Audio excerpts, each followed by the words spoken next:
Hello दोस्तों, welcome to the channel and you are watching your HR guide. Today we are coming with another video and today video topic is organizational structure. आज की video में हम बात करेंगे organizational structure क्या होता है and क्या importance है organizational structure की एक organization के अंदर। शुरू करते हैं। अगर हम बात करें organizational structure क्या होता है, organizational structure is a framework on how employee work based on their duty and positions. Organizational structure एक ऐसी हिरार्ची है जो कि डिफाइन करती है within the organisational structure जो फंक्शंस, जो ऑपरेशंस एंड प्रोसेस परफॉर्म किए जाते हैं order by order, step by the employees. And ये flow and organisational structure flow of work and role responsibility and accountability को show करता है किस एम्प्लॉइज को किस टाइप की रोल रिस्पॉन्सिबिलिटी एंड अकाउंटेबिलिटी मिली हुई है एक ऑर्गेनाइजेशन के अंदर। आइए देखते हैं क्या इंपॉर्टेंस है ऑर्गेनाइजेशनल स्ट्रक्चर की एक ऑर्गेनाइजेशन के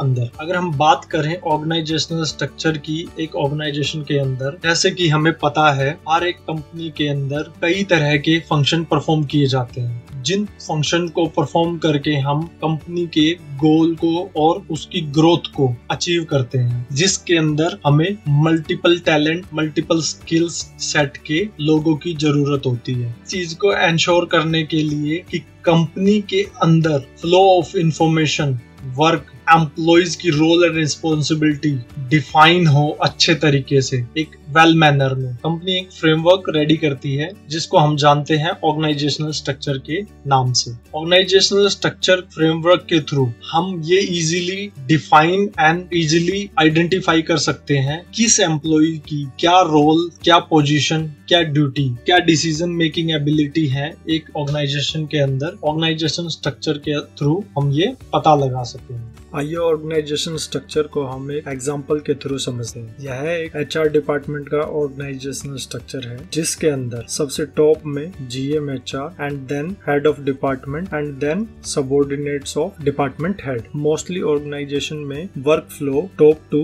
बॉटम चलता है। जैसे कि हम इस एग्जांपल में देख रहे हैं, डिपार्टमेंट का हेड जीएम एचआर है एंड देन डिपार्टमेंट हेड के under assistant manager and deputy manager work करते हैं एंड देन वो पास ऑन करते हैं information to their colleagues. So process of flow information top to bottom and bottom to top vary करता है। In terms of job responsibility and authority management के पास रहती है and work flow top to bottom vary करता है। Mostly organisation के अंदर 3 types of organization structure use किए जाते हैं, जिनमें फर्स्ट है functional structure, second is divisional structure and third is matrix structure. आइए देखते हैं फंक्शनल स्ट्रक्चर क्या होता है। आइए देख in this functional structure organization is divide into segments based on the function perform by the employees.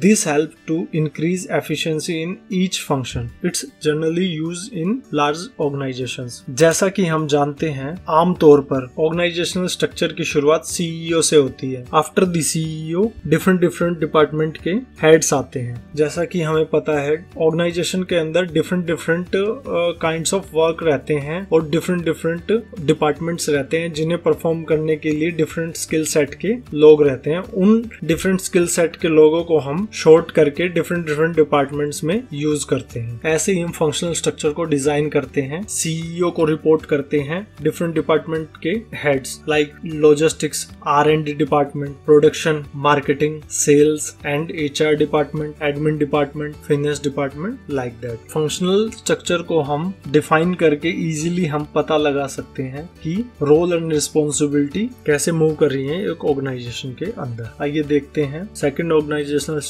which is divisional structure. In this organization, जो organization product and project base और geographically work करती हैं, उनकी divisions अलग अलग area में होती हैं। उनको डिफाइन करने के लिए हम डिविजनल स्ट्रक्चर का यूज करते हैं। जैसे कि जो ऑर्गेनाइजेशन डिवाइड होती हैं प्रोडक्ट बेस, टास्क बेस या जोग्राफिकली और मार्केट बेस होती हैं, उन ऑर्गेनाइजेशन का स्ट्रक्चर हम डिविजनल स्ट्रक्चर के तौर पे रेडी करते हैं। जैसे कि इस चार्ट में हम देख रहे हैं, रीजन ए की डिवीजन अलग है, रीजन बी की डिवीजन अलग है एंड रीजन सी की डिवीजन अलग है। ये प्रोडक्ट बेस भी हो सकती है, ये प्रोजेक्ट बेस भी हो सकती है, बट ये कॉर्पोरेट ऑफिस को रिपोर्ट करती है, जिन्हें डिविजनल बेस पे डिफरेंशिएट किया गया है ऑर्गेनाइजेशनल स्ट्रक्चर में। इससे हमें आसानी होती है प्रोडक्ट बेस ऑर्गेनाइजेशन को इजीली आइडेंटिफाई करने में, जिससे हमारी एफिशिएंसी इंक्रीज होती है। Last but not the list,